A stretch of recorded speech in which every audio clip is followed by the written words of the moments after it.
Yeah, it's a good point. I think it's important to note the rebuild at Tennessee because it is amazing, right? Like even for if it's just the next couple days, let's just say they lose Saturday, like what they were and where they've been off the charts. Like big time props to that program. Celebrate the daylights out of it. And I think anybody, like I look at Tulane, celebrate. How about Carolina, where they started the season, you weren't sure? Celebrate it. Oregon State out here on the West Coast, celebrate it. But to that point, the TCU one really shocked me because they beat ranked teams. And I thought it was interesting what the committee said. They were like, we look for balance, I think was the comment. We look for balance. I'm looking for balance from a 7-year-old right here.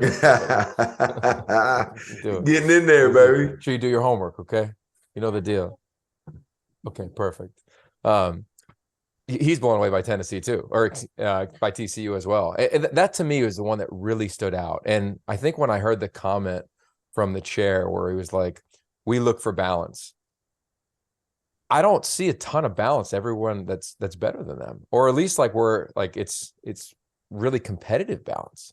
Like I look at some teams that are a little out of whack on both sides of the ball, or at least week to week, nobody's been perfectly balanced. And I thought tonight, by setting the stage for TCU where they puts them in a unique position. Now, if they win out, they're going to go, in my opinion. I think if you're undefeated Power 5 champ, you're going to go. But to be behind Clemson just shocked me. To be able to watch this team and what they've gone through. You think if TCU wins out, they're going to go? Oh yeah. I think if there's 5 undefeated conference or 4 undefeated Power 5 conference champs, TCU's undefeated. I think they'll get in. Clemson will get in. Michigan or Ohio State's going to get in. And I think if it's an undefeated Tennessee or if it's whatever the one-loss champ is or the undefeated champion from the SEC who's going to go. But I would be blown away if you run the table and there's only 4 conferences that can do that right now. Yeah. That you wouldn't get in. Oh no, I agree with you. I agree with you that you shouldn't. And I think the fact that there's even any doubt is a major problem. But I'm gonna be honest with you. Anybody that sits there right now and put Clemson at 4 and TCU at 7 and puts Alabama at 6 and TCU at 7, I don't have any faith that they're gonna do what's right when the final 4 comes out. Now they're gonna do what's right. If we were talking about an Alabama or a Clemson or a Michigan, on the outside looking in, then I think they would stand a chance. But they've set the precedence, man. I mean, like I said, who's watched football? Who's watched college football this year and has Clemson number 4 in America right now? Who? Nobody outside of Clemson, South Carolina. Right. I mean, and the fact that they're 3 spots ahead of an undefeated TCU that's put a better brand of football on the field and played a more difficult schedule. I mean, I don't know. In Alabama, I mean, look, this isn't your typical Alabama. I mean, Alabama's been vulnerable. They've played teams that shouldn't even be on the field with them closer than they should have, and they've lost a football game. They shouldn't be ranked above TCU right now. Totally. And that's where the balance thing kind of threw me out of whack, where I was like, what balance are we talking about? Like, that one to me is keep an eye on that one, right? Like, and for TCU, I think that's all, not that they need motivation, but if they did, they've got it as you look at how their schedule kind of tracks here the rest of the way. The thing that I like about TCU in the Big 12, and every conference will eventually follow suit, and we have on the Pac-12, is top 2 teams are going to play each other. So we'll see if K-State can win out, but then there's a rematch, right? And that would never happen in the SEC. Heck, Georgia and Alabama never play each other in the regular season unless it's 2020 pandemic. Here's an interesting thought, and it's just a scenario based off TCU. Let's say TCU goes ahead, they win out, they win the Big 12. Clemson does as well, they're in.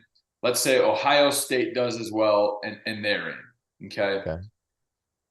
Alabama comes out of the West to the SEC, and undefeated either Tennessee or Georgia, the winner of this week's game, faces them in the SEC title game. Alabama wins the game. So Alabama's in.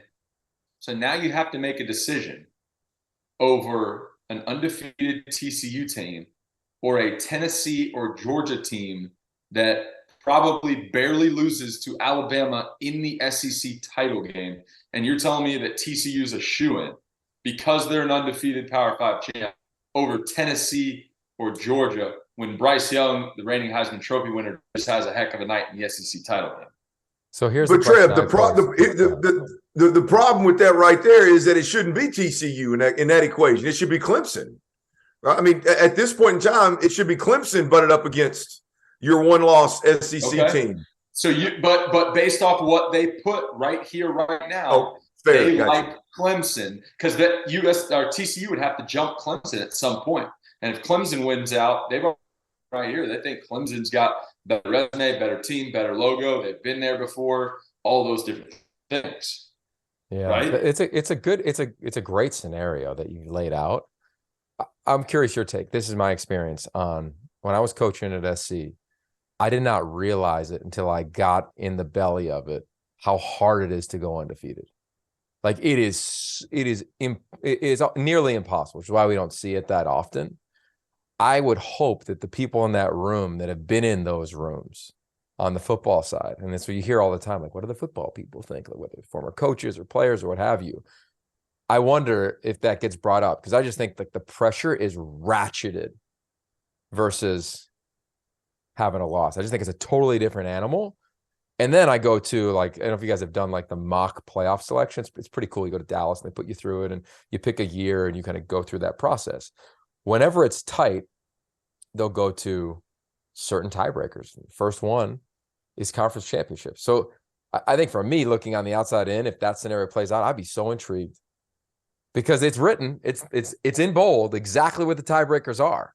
But, you know, they go common opponents, or it starts with conference title, common opponents, conference games. Like, here we are, 8 versus 9 conference games. Like, I would love the committee to be put in that predicament, because TCU is playing 9 conference games, Clemson's playing 8. Whoever loses in that SEC title game is only playing 8. Most of them have a sorry week 11 opponent, or it was Tennessee's last week. Like, they had that moment. So I don't know, Trev. Like, I'd love to see that. I don't know either. And